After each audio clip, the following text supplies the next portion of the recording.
Hi guys, today in this video I'm going to show you how you can make favorite sounds public in TikTok.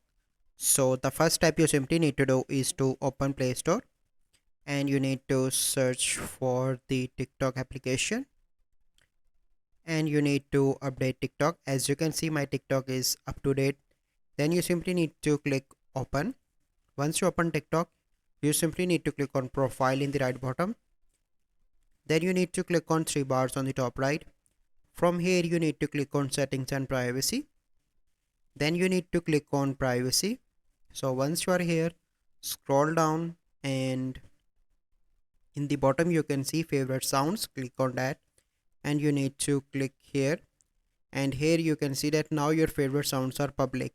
So this is the process. I hope you find this video helpful. If you find this video helpful, must like this video, subscribe to our YouTube channel for future videos. We'll see you in the next video. Thank you. Have a good day.